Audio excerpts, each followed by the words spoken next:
Hello, everyone, and welcome to another episode of Timeout with Derek and Joe. For Joe Azalina, I am Derek Gano. Thank you for taking time out of your day to spend some time with us. And today we continue our interview series. If you missed our first two interviews, feel free to jump back on the page and check those out. Those are some good listens and very fun to do. Today we have another very special guest.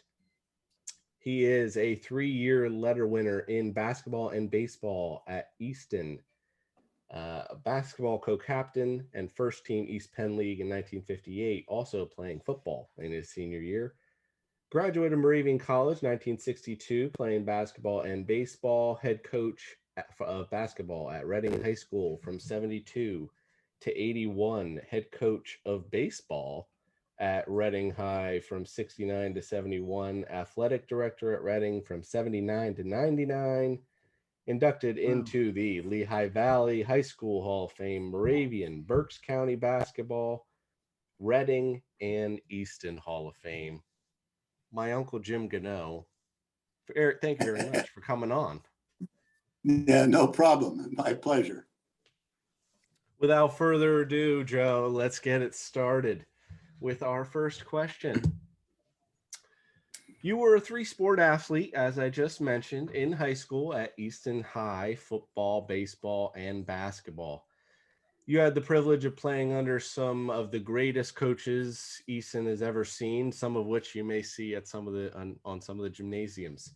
Bob Root, Pete Carrill, and Ed Snyder. Talk to us about your experiences with those coaches and some other people or coaches who inspired you most throughout your life while growing up. Well, let's see. Bear with me a little bit here, Derek, because I'm going to go back pretty early. I really lived in Wilsonboro until 5th grade. And I transferred into Easton School District and went to Vanderveer Elementary School, which is right at the high school there. I don't even think it's there anymore. I think it's been leveled. That was the best thing ever happened to me. Where I was, there were no athletic fields. There might have been a grass area you could pull around in. But once I came into Easton, look out, boy, the athletic everywhere. The playground was there. The ball field where the football team played was there. The baseball team played in the stadium at that time. The track ran around the football field. I remember baseball practices when the javelin went flying through the outfield out there during the baseball season. And then behind the high school was the football practice field. What happened was that I spent a lot of time every day at the playground. And I was fortunate enough to meet a guy there by the name of Anthony Squirt Terranova. He eventually became a basketball coach out at Wilson. I remember Pete tried to get him to come to Easton. Pete Carrill did as an assistant, but he went to Wilsonboro. I think he was fairly successful there. He and a guy by the name of Bill Hartman, they ran the midget leagues. 2 teams. I played with Weston. They had Pioneer Club, the Weston Club, the Elks, St. Mark's. There were a number of athletic teams there for the midget leagues, I never saw anything like that where I was at. That was the best thing. You can't get that now. They paid everything. Now you probably have to pay to play those things. We didn't. They gave us hats. They gave us everything. I didn't even have a glove. He let me use his glove so I could play, and taught me how to hit. I had never been playing baseball. And ironically, I picked it up. And matter of fact, when I was in college, at the end of my senior year, I had batted 4 something over the 4 years. But those guys got me started in the right direction. I mean, they did everything. Squirt he played softball. He would take me to games. He was a pitcher. And I'd watch these games and I got interested more and more and more in sports. And that's all I wanted to do. I would go down there in the summer and I would watch the football team come out and practice over there behind the high school in the athletic field. And there's where you saw guys like Bob Root how he was respected by his players, how he was respected by the fans who came there to watch. Ironically, I remember one time he was running a drill, and the running backs were running head on into the linemen for tackling practice. Oh my gosh. And the Pete Americus was there as a spectator. And next thing you know, Pete's out on the field. He's got a uniform on. And he said he wants to run the ball. So they give him the ball. He ran at the first guy and spun, like runners do off of tacklers, spun off of him. Root turned around and said, "That's what I've been looking for a long time. Somebody who can do that," he said. And then you knew then he was going to give him a good chance. And the other thing he had was very, very good assistants. I mean, he had Mr. Bartlett, Terry's father. He had Jeep Bednarik, who was, I thought, one of the assistants that I had seen. He became a head coach eventually. Mr. Bartlett got out of it, I think partly because of Terry coming up and didn't want to get involved in a family kind of way like that. Ed Snyder, he did a lot for me. I was not a pitcher. I was in the younger midget league, and in the intermediate league. But when I got there, I went to the outfield, although I had no glove. When somebody batted, I went in and used their glove. And then I'd take it back when they were done and pick up the next guy's glove. That's how I played in the outfield to get ready for baseball. But one thing he had was a great sense of humor. And I remember one time he sent one kid, he said, "I want you to go over there to the athletic office and pick up the key to home plate." The kid didn't even question it, ran over. He said, "They don't have it," and they played right along with it where they sent him. And everybody laughing. We all knew what was going on, but he was a sophomore and he didn't know. But Eddie Snyder, when I was a junior and was pitching very well at the time, took me, and he took me into the Blue Mountain League. I pitched in there as a junior in high school and was doing okay until the team folded. They got in an argument with the league because I was playing with Reliance out of Phillipsburg, mostly Phillipsburg people. I don't know where Eddie had that connection, but he was a catcher. And so he helped me a lot on, what kind of pitches to throw, things to do, stuff like that. The thing about all of them, they were very, very well organized. Practices were well organized. They ran smoothly. You didn't see any crap from one player to the coach. You just didn't see it. I'm sure there was some bitching going on back in the locker rooms, maybe, about being too hard. But another thing I remember Eddie Snyder did, practice would end, and it might be a Saturday or a Friday if we played a Saturday game. He would let the equipment out.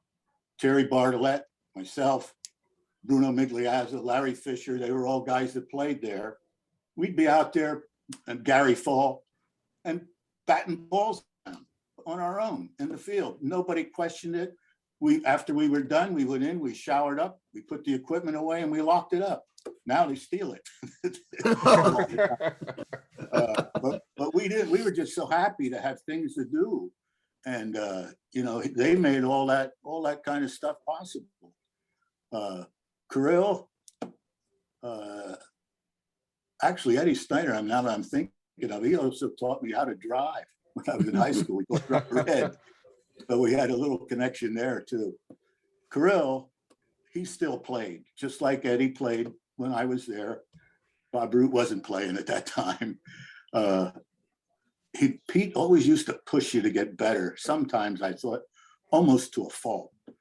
He could get a little, I wouldn't say cruel, but a little too pushy at times, but very much paid attention to detail, just like the others did.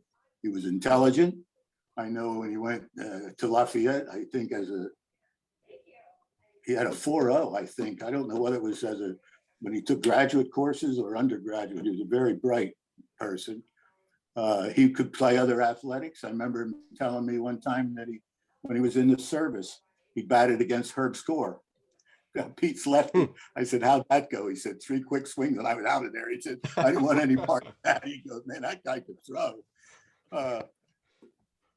He other than the family, those 3 guys probably had as much influence on me coaching wise as any.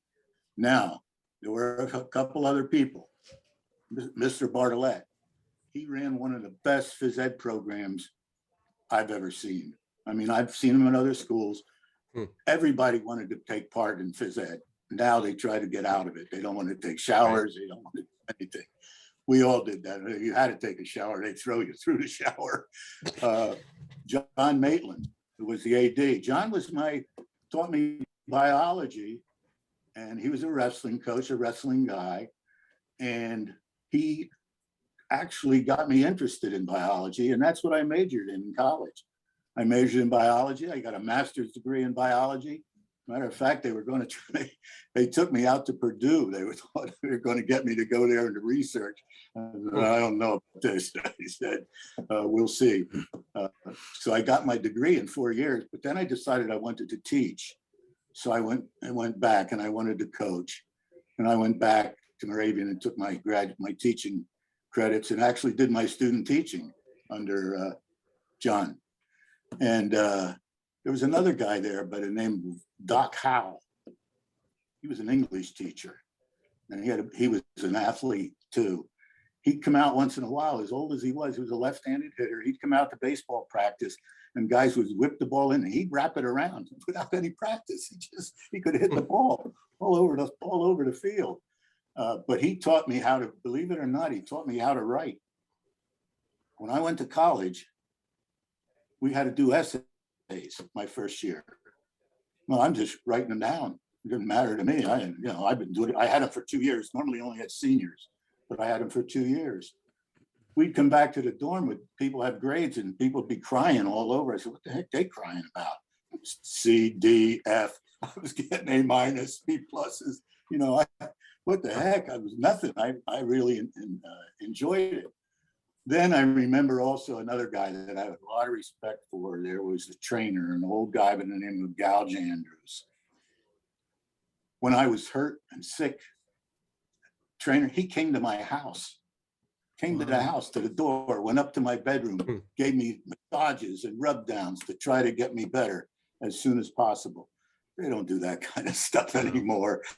But there were just people like that had a big influence on you and an important influence on you, I think. I have one quick question before, because you kind of hit home on something earlier about how if you didn't move from where you were living, do you think you would have ever had the love of baseball or the sports you played at all? No. I was playing Cowboys and Indians. That's a popular game, though. Yeah, I did have a little interest in football because at that time, Wilson Borough used to open the season with Easton. And that was a big game for them to go down there and get the crap kicked out of them by Easton. But one year, I think they won 7-6. But my father played football, and he kind of liked the fact that I got into it a little bit. But another story about Doc Howe, I got to tell you, this is a good one too. We had to write an essay. So I'm writing the essay, and he used to call me Ganukas. He said, Ganukas, this is well written, but I can't give you an A. I said, why not? He said, because you didn't read the book. I said, how do you know I didn't read the book?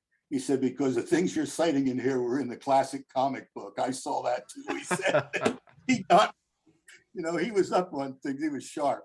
And those are the kind of guys that, make an influence on you. There's certain people and teachers that you remember.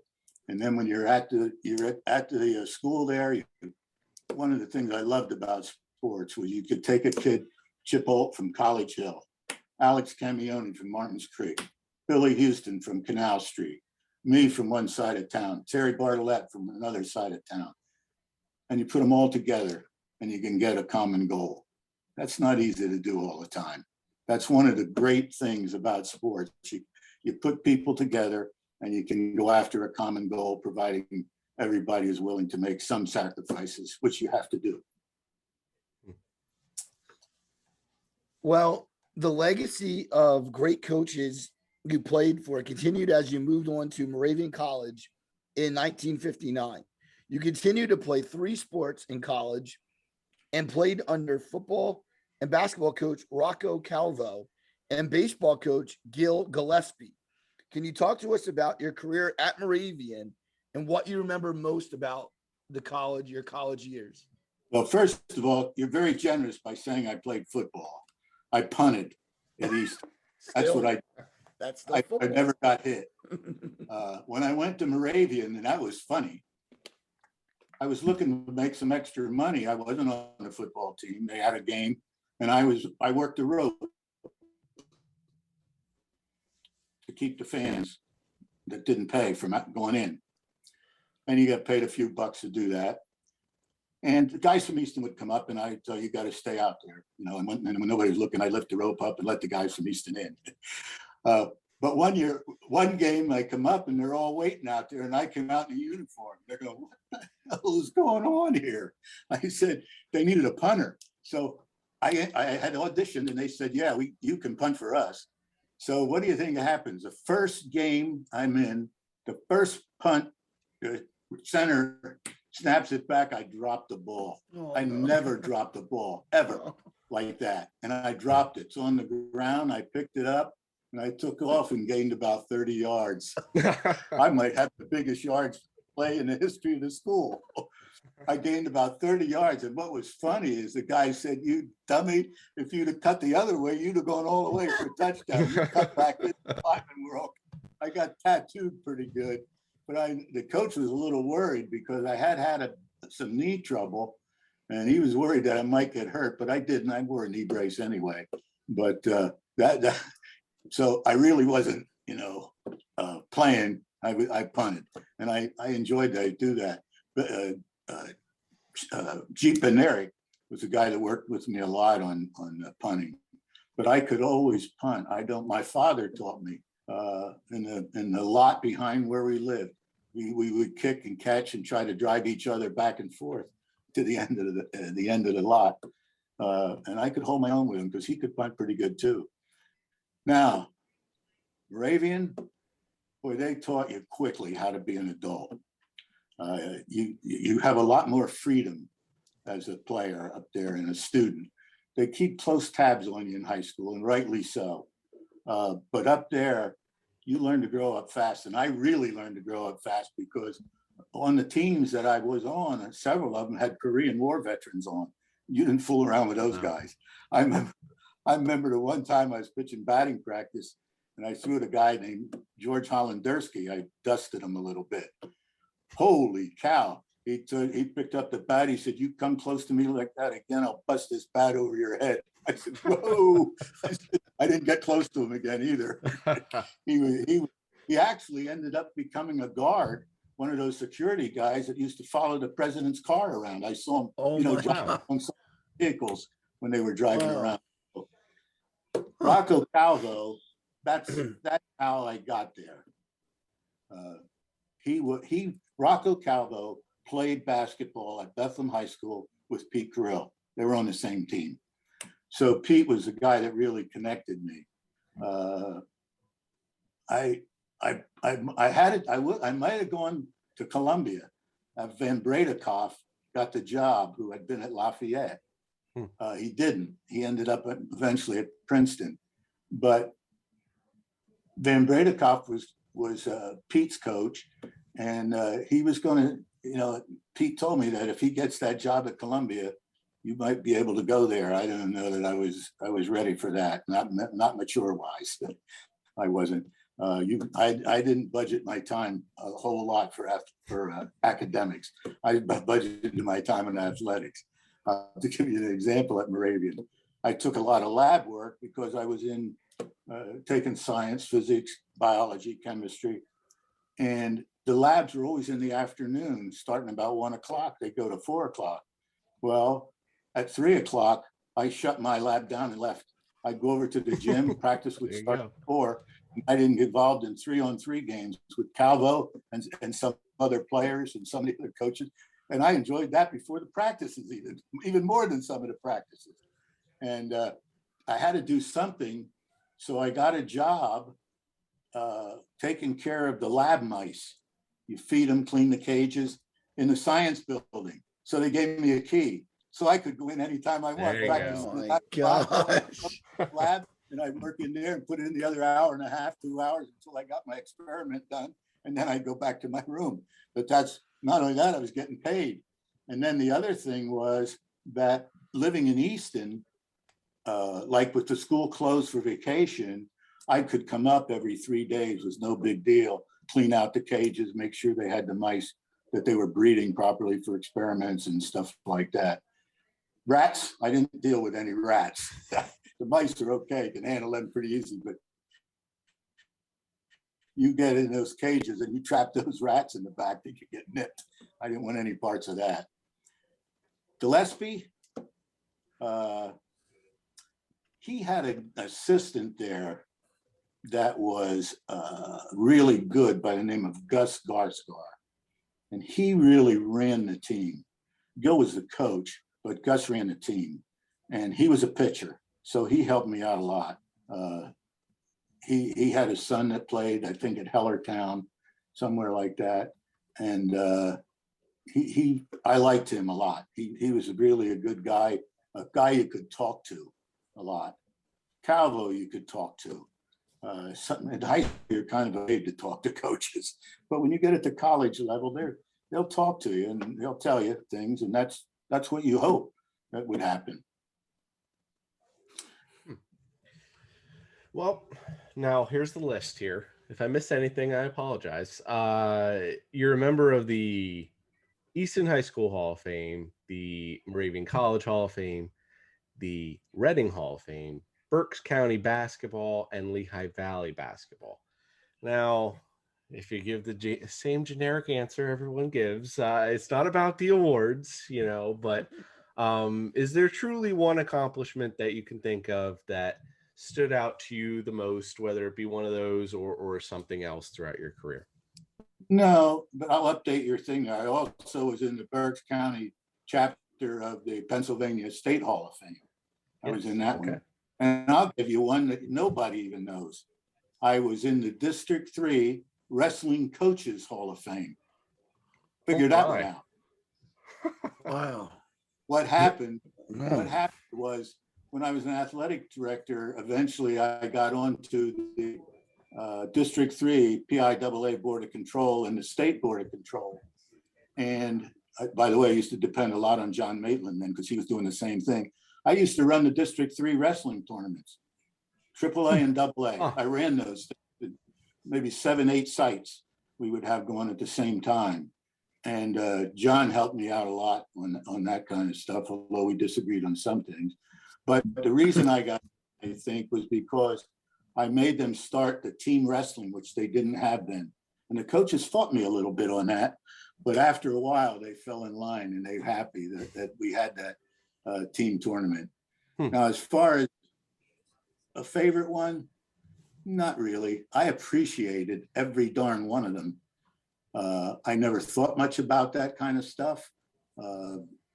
But after you get them, you think a lot about them. And some of the things that the things that we remember. I said that I had to speak at all of them, and I was not a very good prepared speaker. Well, I said one time I was asked to speak at a banquet, I think it was at Brandywine High School. And I wrote out a nice speech. I thought, man, this is good. And I went up there and I gave the speech, and after I was done, I said, that stunk. That was terrible. I said, they gave me a check and I handed it back. I said, I don't want that. I said, I didn't do a good job with this. And he took it. A couple of days later, the check came in the mail. He sent it to me anyway. But after that, I started just sitting down, and during the banquet, and I jot a note or two down on the napkin, made sure I had a pen with me.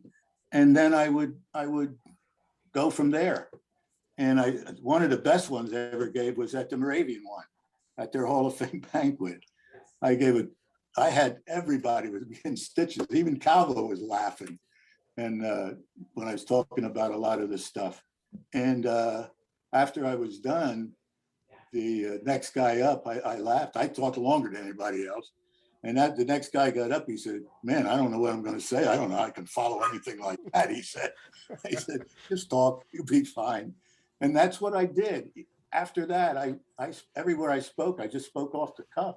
I'd look around and see who was in the audience. And eventually, I'd come up with something related to people and that were in the audience, and they'd pay more attention than talking about your lifetime lessons and all that kind of crap. They'd rather hear a story about what's going on.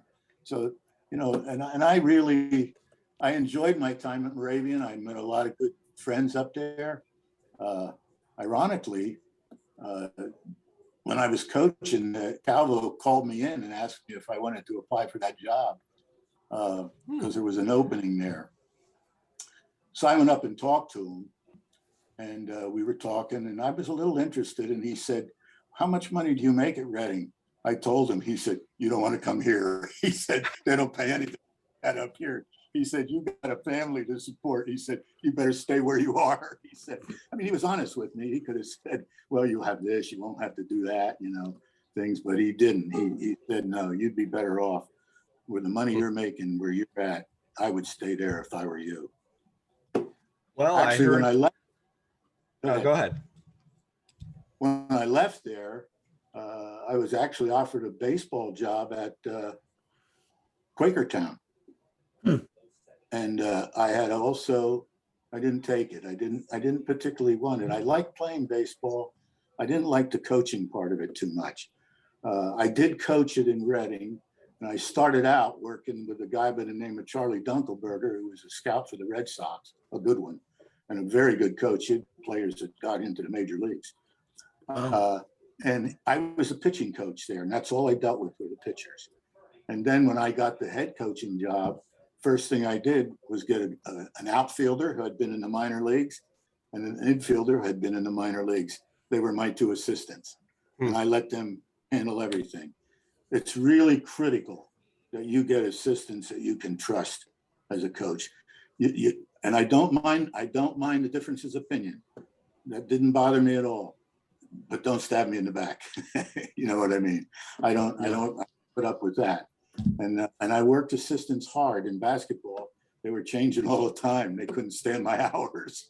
I think that's just the way it is. Well, after college, you then went to be an assistant under the great Pete Carrell at Reading High. Give us some stories about Pete and why you wanted to coach under him.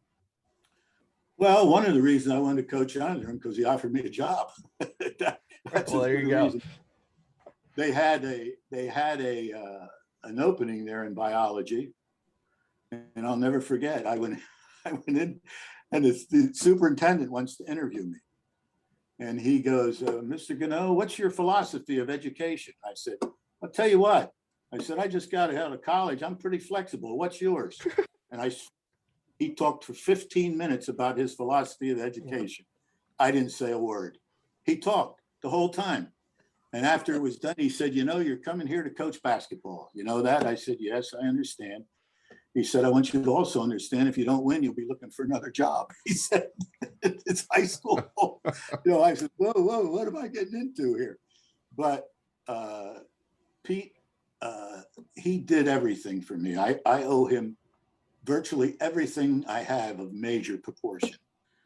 He got me started. He taught me the pluses. He would see the pluses. He would see the minuses on the court. He worked extremely hard. He started the summer league in Reading, which they did not have. Easton didn't have one either until there's another one. When I got the Reading job, which we can talk about later, but I also interviewed for the Easton job.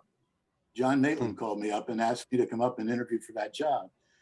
And I went up and we talked for quite a while. And he asked me some questions. And I think he got the impression that I wasn't as quite into it as he thought I would be from the standpoint of understanding the problems. But I did tell him, and this is funny, I said, the first thing I want to do is I'm going to tell you 4 guys I want you to put their coaching at the junior high or middle school level. And I listed them all. What do you think happened? And then he told me Stan Sutphin was also applying for the job. I liked Stan. I went home and I said, I don't want to get into a political thing here with Stan. He's got a lot of friends up there. So I withdrew my name. I bowed out. I figured that someday I might get the Reading job anyway. And Stan got the job, and the 4 guys I listed all got the junior high jobs. Every one. Oh. Randy Taylor, Dwight Mowry, Tony Relvis. They all of them got those jobs. Chucky Lewis might even been one. I'm not sure who the other one was, but they got all the jobs that I suggested. That they were going to get. I laughed. It was really funny. Pete was. I'll tell you another story. When he was coaching at Easton, we're sitting there in the stands, and Pete Americus would come over and he would play basketball. He could play a little bit. He was athletic, even though he was small, short, but he could play, and he could hold his own with us, because none of us were really that good. We were okay, but I remember Pete said to him, Pete Americus had just come back, or somebody came back from Greece with a new birth certificate that they found.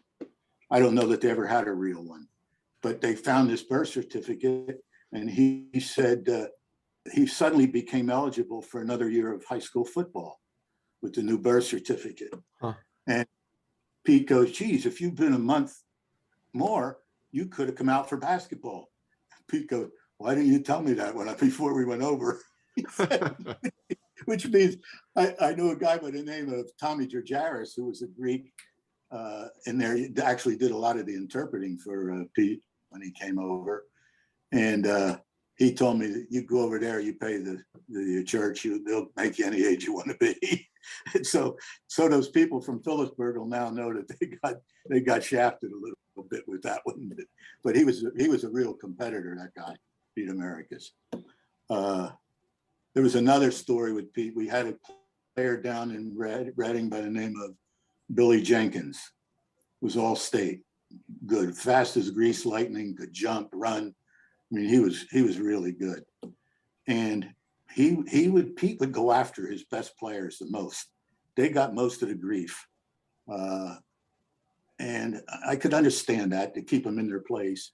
Sometimes he got a little cruel with people, which I didn't like. It bordered on cruel. Cruel is probably too strong of a word. But I remember after practice, almost every night after practice, we'd go over to the local bar, and we sit down and we'd have the glasses lined up all over the table, moving them around like they were men, running different plays and trying to do different things, talking about different things. And he was really mad at Bill Jenkins one night. And he said to me, I'm going to end up firing that guy. He said, I'm really upset with him. And we're looking at him, and he says, now I'm going to tell you something. When I fire him, I'm going to put it up to a vote on the team. Now, probably everybody will vote to keep him except the guy who's going to take his place. He said, but make sure you 2 guys vote against me too, he said. He said, so make sure I don't lose him, he goes. I said, oh boy, that was something. Then he went to, he was also a little superstitious about some things. I know he would do certain things, like when I went to see, he went to Lehigh next. After he left Reading, he went to Lehigh, coached there. Then he went to Princeton. He wasn't going to get the job at Princeton at first.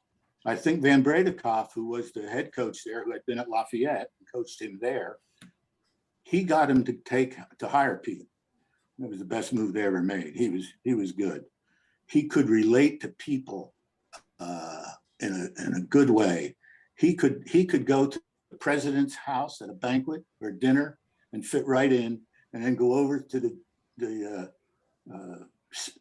gymnasium with the custodians and end up playing poker and be just as happy. and enjoy himself, and they liked him. He mixed with everybody. It was just the way he was. And I think that really was important to him. But getting back to the superstitious part, one time he saw us play and we lost. He didn't want to come to any games. He was afraid that we'd lose. One time he was up at the top, hidden down at the palestra. He had a jacket over his body, so we couldn't see that he was there. He wanted to watch me. And the same thing at Princeton. I went down there to see, they had a big game against Columbia. And I think that guy who was playing for Columbia that now was coaching Atlanta. I think he played for Columbia University. I could be wrong. McMillan. I know there was a guy there by the name of McMillan. Oh, Nate McMillan. Yeah. Yeah. Well, he played there for Columbia, and they had a game at the end of the season at Princeton, and Princeton had to beat Columbia and Cornell back to back. And Pete asked me to come down to the game, so I went down. I wanted to watch him. I love to go down and watch the games. And we'd go in there, and they won.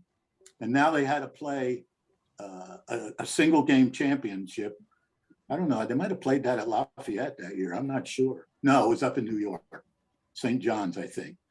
And he wanted me to come because he thought I was good luck. I had to go back to school. I couldn't, and I don't know that he was too happy about it. He thought I should go up there to that game. He thought that it was the type of thing that would help. He was a little superstitious. Most coaches are, I think. I know, like when we used to eat meals, we always we had pregame meals because when we went on game, we traveled. Man, we always had bacon, eggs, toast, that kind of stuff. The guys would say, "Can we have some meat, some other meat or something?" No, not until we lose. I said, "We eat the same stuff," and we did. I never realized that Pete Carril, the coach he was the Princeton coach, right? You're saying? I never knew he was an Easton native, though. He was in Easton, right? He was at Easton. He came to Easton right out of the service. He served in the Army. Okay. And he taught at Wolf Junior High School. And he actually coached the football team down there one year, and they won it. And in those days, you played each team twice, so you had 6 games. Yeah. And then he became the JV coach at Easton, and he was my coach. Then he got the varsity job, and I had him for 2 years there. Then he left and went to Reading. So he was the only really strong basketball coach I had, and he had a tremendous influence on me. There's no, but his work ethic was out of this world. I mean, he devoted everything into that, even to the extent sometimes that I think it hurt his family relationships a little bit. But and that can easily happen. Wow. For those that don't know, Pete Carril created the Princeton offense, right? So do you want to, I think you ran the Princeton offense, right? Do you want to talk a little bit about that? Well, really the true offense that he ran, our offense was basically what we did at Easton. It had a lot of freedom in it. We were terrible against zones, and he improved on that. But the Princeton offense, we ran 1 year, we came in 3rd in the state. We lost to Steel High, and then we turned around and beat, I can't remember who it was, out of the West. We beat them in the 3rd place game. At that time, they had a 3rd place game. They don't have that anymore. Right. But we ran the Princeton offense. He came up to the game, and he said that's the first time, he said, I ever saw anybody run our offense and didn't have to call out all the plays. I said, no, call them out. It all depended where the ball was passed, what kind of dribbles were taken, whether you made a reverse dribble, a crossover, everything was based on that. Now, I had some smart kids. I had one kid went to Mount St. Mary's, one went to Princeton, one went to Delaware. They were smart. They picked it all up. As a matter of fact, my assistant coach, the first 2 weeks when I was trying to put it in, he said, Jim, this isn't going to work. Get rid of it. I said, not yet. I said, let me try it a little longer. So I turned all the passing drills into the offense. We'd move the ball. That's one thing I really learned off of him. Don't waste time. Don't make them run back and forth and touch the freaking foul lines or the end line. It's a waste of time. If you're going to make them run and pass the ball and shoot. So they're shooting when they're tired. He had what he called the 5-man drill. You'd run up and down and pass it. The ball wasn't allowed to touch the floor. Yeah. You took a layup at the other end and you passed it out and you passed back and forth until you got it. And you might have to do maybe like 10, 12 of those. And if you missed any, he might give you leeway on 1 or 2. But if you missed more than that, it was 2 extra up and down. 2 more. There were a lot of those. Boy, some of those were tough. They were tough. Well, here's a little bit longer one. I'll let you grab a drink if you need it. So for our next question, well, we're going to take you back here. March of 1966. I found a quote online. If I ever got to be a head coach, I'd like it to be in a district where the pressure is not as great as it is here being Reading when you were the assistant. Someplace where the pressure is not so much that you have to work at it so hard that it isn't enjoyable to you. Jim Gano, quote. Obviously 5 years later, at that point in 71, you became the head coach of Reading. So what made you change your mind, and tell us your feelings and the love of Reading High and its fans, because I've been told that the Reading High fans were, and the attendance that they always came to the games was great to see. Yeah. And I'm starting to think I'm getting like Trump here. What I said before doesn't count now or something. Anyway, it really grows on you as you become part of it. The fans take to you. I mean, everywhere you go, they want to talk about basketball. They would do anything for you. They started clubs up where they would feed us when we traveled. We would go to Altoona. They'd take buses to Altoona. They'd take a bus load up to not to Neshaminy, up to Pottsville area. Can't think of what up above there. I know that coach was Sil Bazinski, was really a good coach. I got to tell you a story about him. We met them in the playoffs. We used to play them, and then we met them in the play. And he introduced one of his friends one time. He said, "I want you to meet Jim Gano." He says, "He's the coach at Reading." Yeah, he's the one that teaches that karate defense. He said, after the one game when we beat him, the reporters told me they went in. He made all his players line up with their hands on the wall. He said, "I want you to look at the scratches and bruises all over my players' arms and back." He said, "That's kids." They weren't used to that, and that was one of the reasons I went up to play teams like that, because they had different officiating. Everybody up there played zone. You couldn't play man-to-man. You touched somebody, it was a foul. And I wanted to make sure we played those kind of games because you might get those officials when you got into the inter-district playoffs. That happened all the time. Now, my dad told, and I wonder, was it Nanacoke? Is that where you were thinking? That's the one.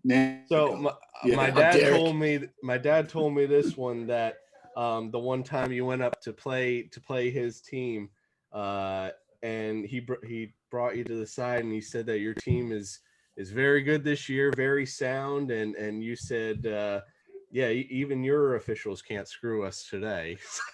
I didn't say that to him. It's pretty close. I said it to the official. Oh, okay. That's even better. The time we went up there, he called the game close. Now, I didn't say he cheated, but he called it different. And we were up there and we were going into the last period. I guess we were up by about 18 points. And Patsy came over and he said, "Jim," he said, "you really got a nice team here."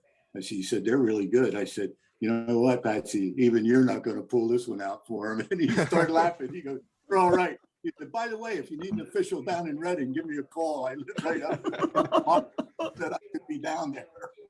but I never brought him down for anything. Although when I used very few local officials, very few. I got him out of Harrisburg. I got him out of Philadelphia. I didn't want to be accused of home cooking, and I got accused of it one time, and by John Dunmoyer from Allentown, and he was probably right. And after I looked back on it and checked the film, I think, and he was right about that. And I never did. I really regretted that. And so I tried. Matter of fact, one year we played Roman Catholic out of Philadelphia. They came up, and he said, who are you going to have for officials? I said, bring 2 with you. He brought 2 guys up on the bus. They refereed the game. They were terrific. They were both big time college officials. Wow. And we won. We won the game. But that was just, I didn't want to be having that kind of stuff. We had one official there who was really mad at me, but he was a teacher in our school district. I'm not going to hire something like that. He might not cheat. He might be perfectly honest, but I don't even want to be, have people thinking about stuff like that when we're trying to run a good program. Right. Getting back to the fans, the gym sold out. I mean, the old gym was sold out all the time. Once we went into the new one, I think we won 40 straight games in there at the start. We eventually lost to Abington, I think. And it was sold out all the time. You'd have 3,000 people there every game. And then we would get in the playoffs. Oh boy, the buses would come out. They'd have 20 buses lined up to take people to they'd go up to the farm show. We played in a doubleheader up there one year. We played Boyertown and Steel High played Shamokin. It was over 15,000 people to the game. Biggest crowd they ever had there for high school. One year we played Steel High, who was our big rival. We played them in Hershey. They had about, I'm going to say, almost 8,000. The thing held only 6 something. They got fined because they had all the aisles were filled with people. Oh my gosh. They fined them because of too many. And, that's the way it was. I mean, we went to Johnstown. We went, we played State College. We would go over. I wanted to run into different styles because in our league, it was rough. I mean, you got beat up. That's the way everybody played. They talk about that in the NBA, in the playoffs, how it's refereed different. Well, that's how our league was. It was refereed a little different. I mean, you could bump and bang a little bit. And the other guy I used to like to play against was, I would always scrimmage like Dick Tracy at Whitehall. He played a different kind of game. Mike Corey, Allentown Central Catholic. I would always try to get scrimmages with those kind of guys because your teams just got better when and you got to see different kind of styles. And that's what you want to see because your players, you can prepare them, but once the game starts, they got to make adjustments. They just have to do that. Otherwise, you're just going to lose most of the time. Well, throughout your whole coaching career, who would you say were some of the most talented players you've ever coached? Can you give us some names and maybe why? Yeah, I think obviously Stu Jackson was one of the best I had. He was really bright. Went to Oregon, scored 1,000 points out there. Wow. But I'll give you an example of, he was very intelligent. He would come in and he could talk. He would talk to me and he'd question me. I remember one time he'd come in and he said, I want to talk to you. I said, okay. He said, I want to know why you're all over my back when I'm doing more than anybody else here. I said, that's exactly why. You're better than anybody else. And I want to make sure you stay better than everybody else. Even his father, who parents never bothered me at all. One year after I gave the awards, I didn't give him the most valuable player his junior year. He was the most valuable player, no question. His father came up and said, why didn't you give him that award? I said, because he's going to play another year. I want to make sure he has something to work for. He said, okay, I can accept that. He said, I understand it. He goes, but his father was an engineer. His mother was a banker. He was a terrific upbringing, a nice family. And like I said, he was bright. When he was out at Oregon, I remember he got in trouble a little bit out there. Dick Harder was the coach, and they played. They were winning, and they went down. I don't think they had lost, and they went down to play UCLA and USC. They got beat both games in tight games, and he went back to practice the next day, and Stu said he made us do 150 grass drills on the basketball court. Now that's contrary to what I believe. And I said, you should have a basketball if you're going to do something. Mm-hmm. And he went in to see Harder. He said, why do we do this? He said, we hustled. We worked hard in that game. These grass drills aren't going to help us get better. And Harder, he got mad. He said, if you don't believe in what I'm coaching, there's the door. Mm-hmm. Stu said, because I know he was smart enough not to push it any further. He was very, very bright. He was a good competitor, especially if the competition was tough. I remember we opened the season at Allentown, and I was still juggling my starting lineup. I didn't have it right yet my first year, and we lost Allentown. Milo Seward was the coach up there. Huh. And Stu stunk. He was lousy. After the game, we lost by a few points, not many. And he come up, he said, I want to apologize to the team. I said, well, for what? He said, I didn't play well. I said, they know it. I know it. You stunk. I said, next week, Tuesday, we go to play New York. They had a kid by the name of Dave Brown who went to where the football team, Clemson. And he was really good, about 6'8". He was bigger than Stu. I said, you want to show him? Show us in that game. He destroyed that kid at York. We beat them, and after that, he was something else. I mean, he was tough. Then we had other guys on that team that were very bright. Rick Binder was one of the guards on the first team. He was a senior. He was afraid I wasn't going to keep him because he was from the old regime, and I had an undefeated JV team come in, and he was afraid I was going to play all those guys. But I played him, and he eventually became a coach himself. I'll tell you a story about him, although you don't really know him. And when he coached with me, he said, I said, one of the rules I'll give you, Rick, don't make too many rules. I have two. Number one, you come to practice. Number two, you go to school. Everything else gets decided based on the case. Don't say, if you do this, you're off the team. If you do that, you're suspended. You know, you follow the school rules. I mean, I had one kid one time get in a fight, and this is what they did in Reading. He got in a fight in the cafeteria, and the principal said, the rule is that if you're in a fight, both kids are suspended. I said, okay, suspend him. He was a starter. He said, well, this is Friday. I can hold a suspension off till Monday. You can use them then tonight. I said, no, don't do it. I said, we get enough breaks here. I don't want the people, the other teachers and things to think that we get every break in the world. And next thing you know, they'll hate what we're doing. I don't want that. And he suspended him then, and we won anyway. But that was the principle. I mean, he was trying to bend to help the team out.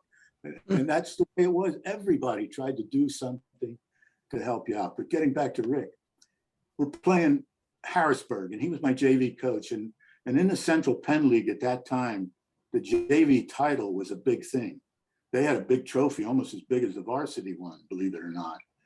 And they had a big game with Harrisburg. And he wanted me to, at that time, he had to play JVs or varsity. You couldn't go back and forth. And he had a kid on the team, and I had him, and I was taking him back and forth game by game. He said, I want to have this guy. Can I have him for this game? We need a win. And I said, go ahead, you can take him. I can get by without him tonight. So the manager comes out, and he says, oh boy, guess what happened? He said, so-and-so didn't bring his sneakers on the bus. I said, so? got him another pair. He said, Coach Binder has a rule. If you don't bring your sneakers, you don't play. I said, oh boy. I said, I told him don't make rules like that. So next thing he comes out, he said, what do I do? I said, you made the rule, figure it out. I'm not going to tell you what to do. Next thing the manager comes out and he's laughing. He said, he solved it. I said, what did he do? He said he went over and he grabbed one of the varsity sneakers and threw it in the guy's off his chest and told him he was chicken crap. And that's why he left the sneakers at home on purpose, and that he was going to make him play the whole game because he said he was afraid. He said he didn't want him to be afraid. Then I knew that guy can coach. And eventually he coached for Reading for a few years, and he went to Kutztown. Then he went to Steel High, and he won 2 or 3 state championships up at Steel High. Now they dropped down to, I think, Division 3A instead of 4A, but he still won. He was good. He knew he could handle people. He wasn't the brightest guy in the world, but he was really good with people, really good. Then we had Neil Crystal. Neil played for 3 years there, started, and he was really bright. Eventually went to Princeton. When he came there, he had a bad shot. And one day Pete was up before the season started, and Pete looked at his shot and he said, come with me, Neil. And he took him up in the old gym and worked on his shot. After that, his shot came around. I mean, it started to go in. He just worked with him. Pete was good like that when seeing what flaws you had and trying to get you to correct them, almost to a point that it became a nag. You can suggest it, but eventually you may have to back off a little bit on some of those things with certain kids. Then they had Peter Pasco. He was a good left-hander. He made 2 shots at the buzzer for us, one in the district final to win it, and another one down at Chester to win it. It was funny. We were down at Chester. We were playing. We had just lost to Easton, and I was really upset with the team. And we were about 500, and I said to the team, I don't know if we can beat Chester, but it's critical that we go down there and we play well. I said, otherwise this team could fall apart. Be careful. So we go down there and they played hard, and we were ahead with, I guess we were ahead by a point, and they got a basket and went ahead of us by a point. And there was about I'm going to say a second and a half, 2 seconds to go in the game. And we called timeout. We got the ball at half court. Or no, we threw it from the end line up to half court, the end line to half court. And the guy for Chester intercepted it, but he intercepted it with 1 foot inbounds, 1 foot outbounds. So nothing went off the clock. And we had no more timeouts, and we didn't have time to set up the play. So I yelled to the guy, Peter, I said, Peter, move, get away from somebody. He ran over, they threw him the ball, he turned around, put it right in. We won the game by a point. Juan Bond, who was the coach there, who was very, very good. He was a class act at Chester. He became a principal, a superintendent, taught courses at Lehigh. He was really bright. I really had a lot of respect for that guy. His kids all went to school, similar to the way the kids are doing now at Reading. That guy came there, and he was not the very best with his basketball skills and knowledge, but he has learned. But he went and attacked the other things. Go to school, get your education, all that kind of stuff. And he behaved in school, and he's turned that program around. He's doing a magnificent job there right now. Pasco went to the Air Force Academy. He was out there. I don't know if he played, but he was bright. Became a pilot. Steve Rosignoli was probably one of the toughest guys I ever had. He was a nasty left-hander. He was good. I tried to get him into Penn State. They weren't that good at that time. And the coach came down and watched him, and he said, Jim, he can play, but I can't take a chance on him. First of all, he's not a real good student. He'd be borderline. I said, I understand that. He said, and he's a Jekyll Hyde player. I don't know if he's going to play. I said, well, I say your evaluation of him is absolutely correct. I will tell you this, though, that when the games are on the line, he will play. He has never failed when the games are on the line. And I remember the coach told me, he said, they opened the season. He went to Mount St. Mary's. By the way, they won the Division II national championship while he was there. He was a big part of that team, one of the leading scorers and rebounders. But he, what the heck did he do down there? He one time had gotten an argument with the coach. After a game they lost, he punched a hole in the ceiling tile. And the coach told him from now on, yet nobody could talk after the game for 10 minutes. He quit. They called me and told me, would you please talk to him and get him to come back? So I went down to his house and we talked, and then he went back. But I remember they opened the season that one year, and they opened against St. Joe's. At that time, they played some Division III schools. And what happened was he was terrific. He scored 25 points against St. Joe's in the Palestra. And the coach come over to the Mount St. Mary's coach. He said, "Where in the world did you get that animal from?" He called him an animal. That guy beat my guys to a pulp. I said, that was him. That's the way he played. He was tough and he was nasty. Then I had another guy by the name of Tony Bonanno. He might have been one of the best guards I had, all things considered. I had some that shot better, some that were better defensively. Binder was maybe a better leader. But Tony, for all phases of the game, he was good. He could pass. He was good. Ironically, I felt so bad. I tried to help him get into the Reading Basketball Hall of Fame, the Coaches Hall of Fame, and he was just accepted. And I got a call 2 days after they told him he had a heart aneurysm and died. Oh my God! Wow. He was living in Alabama, never got a chance to come up. He was going to come up for the ceremony. I felt really bad for him. I'm glad that he got to know that he got the award anyway, but that was just one of those odd things. Oh, well. Now, one thing I was going to say before Derek asks the next question, it just piqued my interest because you talked about, I know you mentioned Dick Tracy from Allentown. I know him because he's a Service Electric announcer right now for football and basketball sometimes. Yeah. Milo Swords, I know you mentioned because of Allen High School. I know that's what they named the gymnasium after him. Yeah. I'm pretty sure.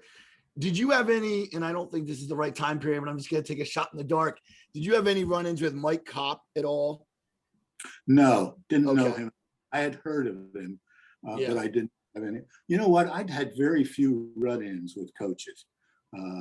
They were very competitive. I respected every one of them. There were none that I disliked. None of them that I thought were had their players play dirty or anything like that. And we didn't either. I wouldn't have that. Mm-hmm. But Tracy, I had a lot of respect for him. He was a little bit of a hardhead. And so was Dick Schmidt. He was another one. That was at Deerhoff. We used to scrimmage them every year too, because they played hard. And Terry Gurman was a coach there at Deerhoff, I think after Dick Schmidt.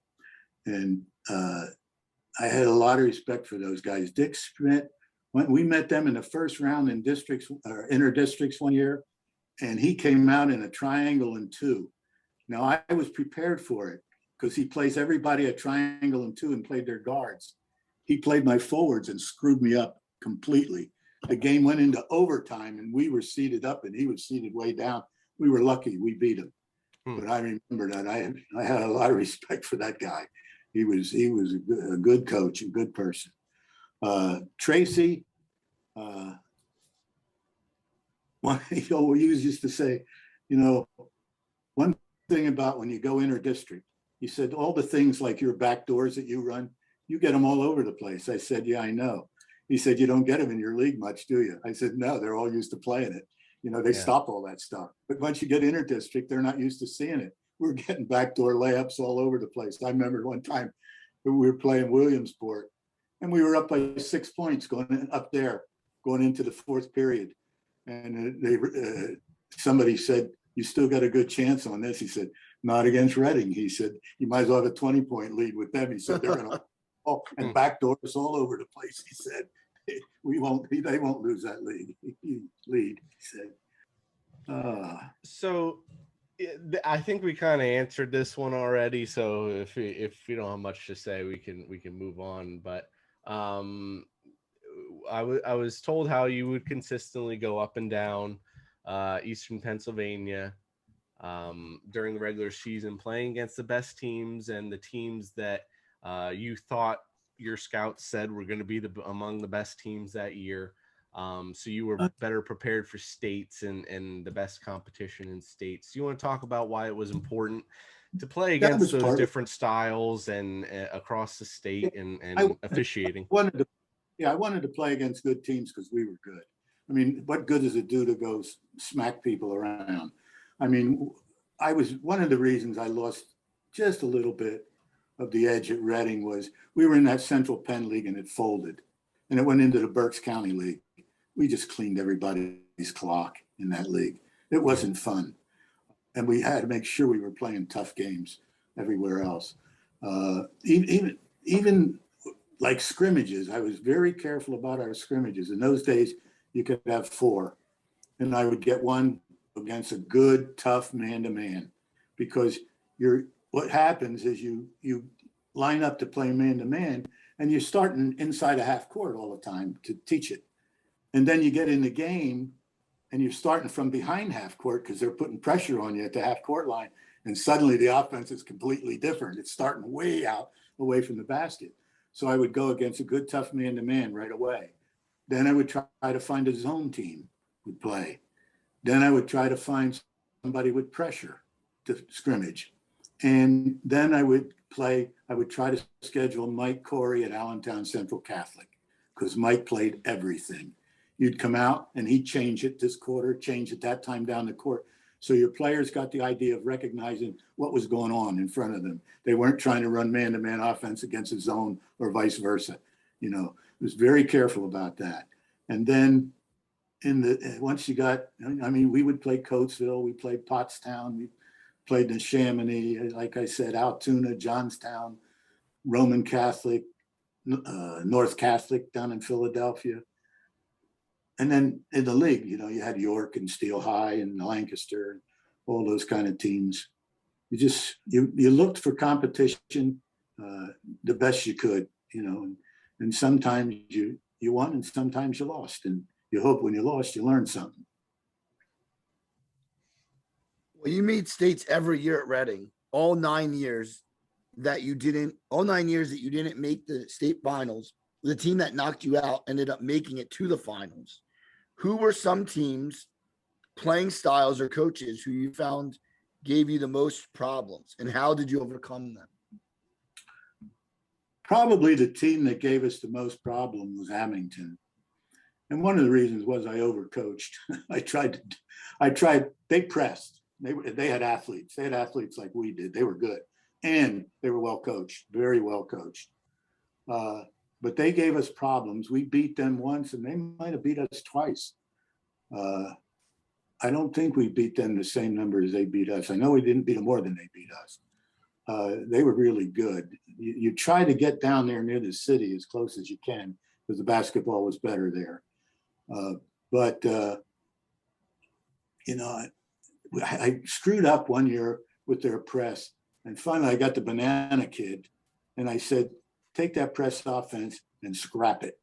I said, get the ball to Tony and get out of his way. Didn't matter. Zone, man-to-man, he went through everybody. He was one of those guys that could handle the ball like that guy, Trey Young. You know what I mean? He'd stop, he'd go back, he'd go back. He'd go by everybody. Guys would be sliding all over the place. And that's what we did. You have to adjust your play, the way your team plays, according to your personnel. I mean, people think we were all man-to-man. We were not. There were years we played zone. My first year, we played a matchup zone. I went out to Ashland. There was a guy there by the name of Musselman coaching. His son is the coach now at Nevada or one of those places, or was. I don't know where he's at now. He's at a different school, because I saw him in the playoffs. And they called him Musclehead because he was such a thick head. I said, man, he wrote a book, Is a Shutout Possible in Basketball? I said, Cripes, I better go see this guy. They play this matchup zone. I want to see what it is. You know what they did at that time? There was no clock. he put 4 guys across the foul line and dribbled all over the place. Nobody took a shot. Nobody would shoot. Finally, somebody would shoot, and they might get a layup, and they'd be ahead. You know what I mean? And I could understand how you could go long periods of time without anybody scoring because, you know, you didn't have to shoot. The clock and the 3-point shot has changed everything. They've changed everything completely. I hope they don't put the clock in high school. I don't think the kids are skilled enough yet to deal with that, or it's got to be a longer clock. It's got to be 45 seconds or something like that. 30 is not enough because one little drop pass and you're all screwed up. That's just the way it is. Styles, like I said, were big. John Dunlap's team at Allentown gave us some trouble. And he did a nice job. He was a good coach, that guy. I liked him a lot, even though he was mad at me because he thought we cheated him. And I didn't cheat him, but he got screwed in Reading in one game. There was no question about it. Now, I would say man-to-man was probably the more popular defense. So did you struggle against zone a little bit, or? Not really. Some zones did. Stan Sutphin's zone gave us a little trouble, believe it or not.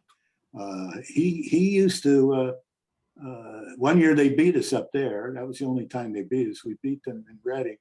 We beat them in the inter-district playoffs. But his zone gave us some trouble. You would want to get ahead of him if at all possible to get him out of that damn zone if you could. He made adjustments with what we did with our guards, but no. After a while, you know, if you're not that good against zones, then you have to make adjustments and try to get more fast breaks. You know what I mean? You have to adjustments with your team, depending on your personnel. That goes from year to year. People think we were the same every year. We were not. We were pretty tough. I mean, we were a tough team to play, but we didn't play the same every year. And then I read in an article that you don't really remember scores too much, but if I said the score 63-62, you know that one, correct? Yeah, that was the one we lost. We should have won. We were in good shape to win that game. We were holding it like we usually do to get fouled, and we were missing our foul shots, and they caught up. And then at the end, I thought, well, we could win this. I said, we had the ball and it was tie. And I said, we should not lose this game unless it's in overtime. And we went out in the court. We ran a play. The shot went up and there was not much time. Guy grabbed it, took a dribble or two toward half court. And my big center went up and fouled him at the buzzer. And he made the foul shot and we lost the game. One of the mistakes. That was the state final, Joe. The state final. That is to get all the way out. Oh wow. Yeah. There's some funny things in some games. I remember our fans were brutal. I was telling you about. We were playing Cumberland Valley one year in the district final, and their fans were brutal. They would hound us, and they're going out. They're yelling. They're ahead of us. They're going for a whole quarter. Reading's a joke. Reading's a joke. Reading's a joke. And we get in the last quarter and suddenly we go ahead and our fans start out yelling, the joke's on you, the joke's on you, the joke's on you. That was going on all the time between the fans. I mean, the fan support there was just out of this world. It was out of this world. Well, and we'll finish up with our last two questions here. First one, so 10 years at Reading. You finished 251 and 51. That's an 831 win percentage. 7 league titles, 6 District 3 championships. Only one team failed to win 20 games, and that was 73-74. You won 19. So, second in the state in 73, third in the state in 77. Why did you decide to retire from coaching? You were really at the height of your success. You mentioned I know you mentioned moved into the new conference, which turned out to be kind of a dud. So that actually pretty good right now. They did a job with it. What has happened? A lot of the kids from the city have moved to the suburbs, and the teams got better. they're getting more integrated. They weren't like that when we first got in. I mean, we were winning the championship game by 30 points, and you know that's not fun. I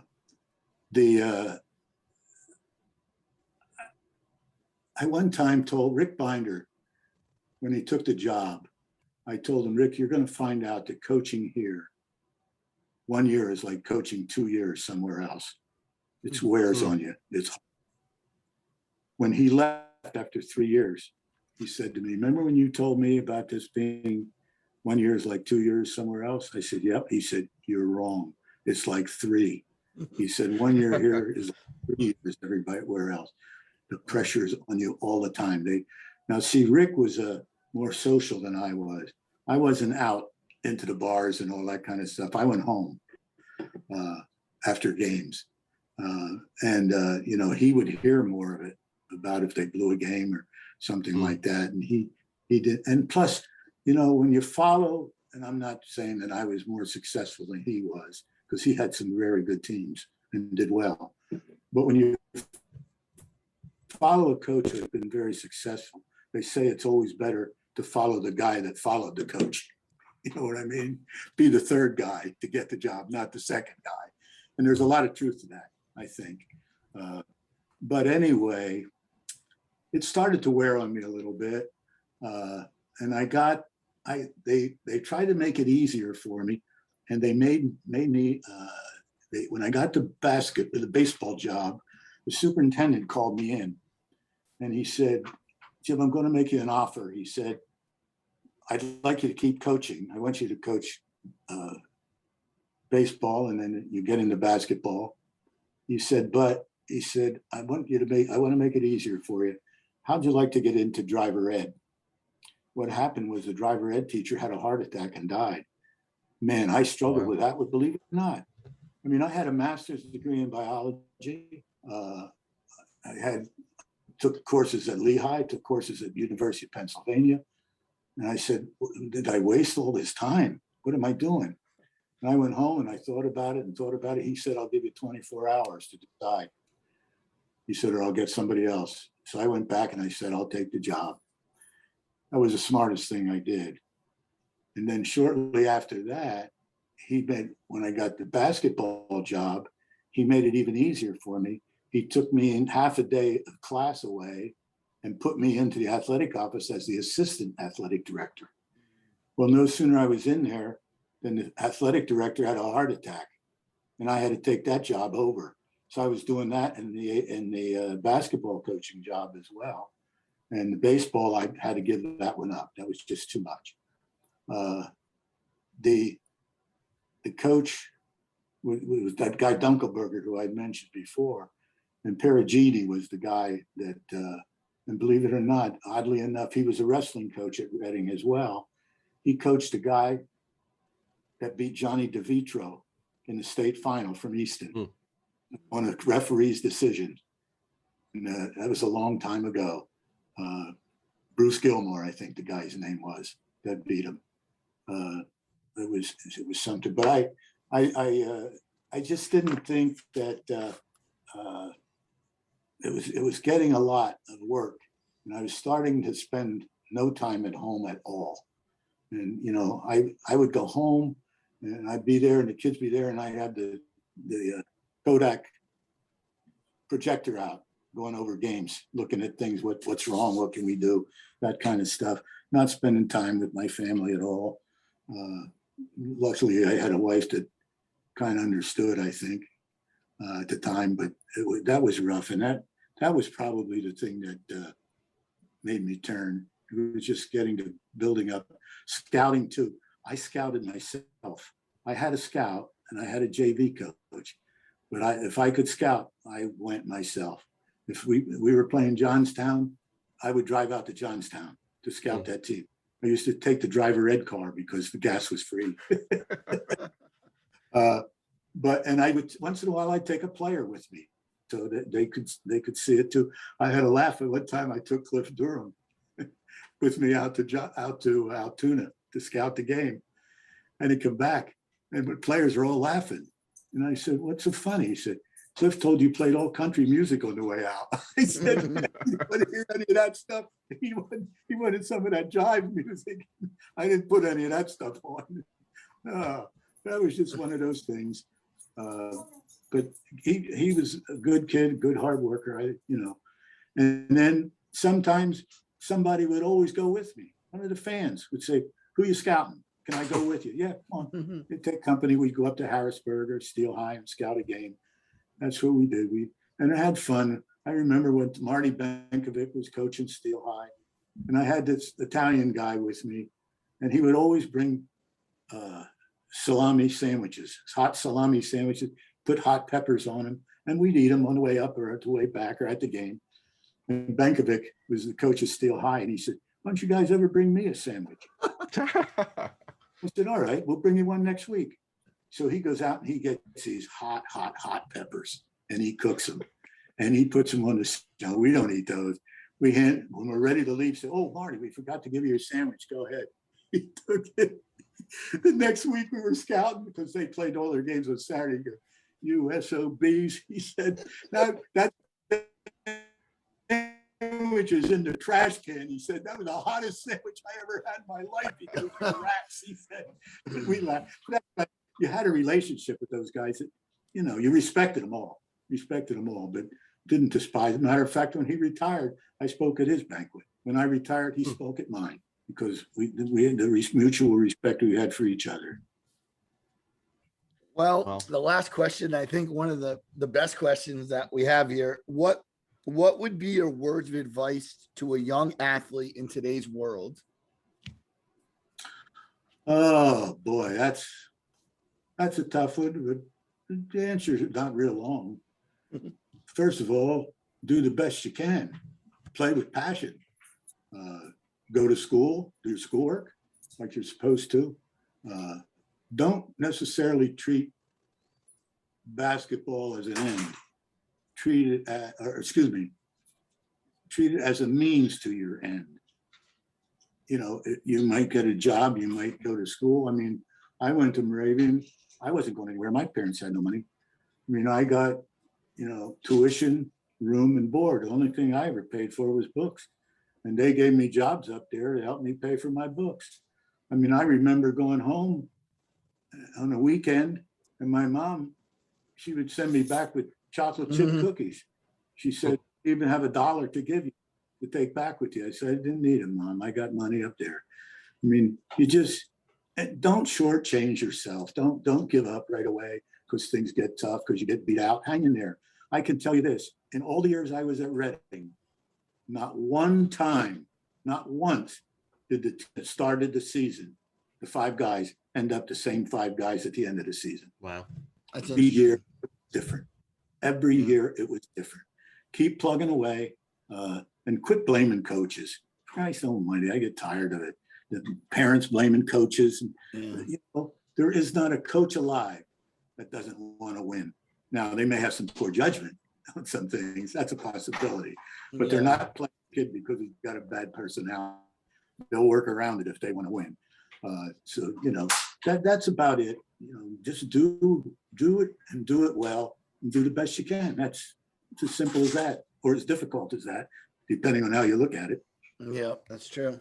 Very true. Well, the accolades are great, and the stories you gave were even better. So, wonderful stories. Wonderful stories. We talked a little too long, though, I think. No, that's all right. No. I'm sure people have caught it, have made it this far. So we appreciate you coming on. We enjoyed it a lot. It was great talking with you, and thank you very much. You're quite welcome. Thank you very much. I appreciate it. So if everyone enjoyed the video, we hope you enjoyed the video. Feel free to like and comment down below on our YouTube channel or on Facebook if you're watching this. But as always, everyone, feel free to subscribe. If you're new, you can listen to us on all podcast platforms. Go out on our Facebook group, on Twitter, we're everywhere. And we appreciate Jim Gano for coming on for this interview. But as always, everyone, thank you for taking time out of your day to spend some time with us. Stay safe and take care.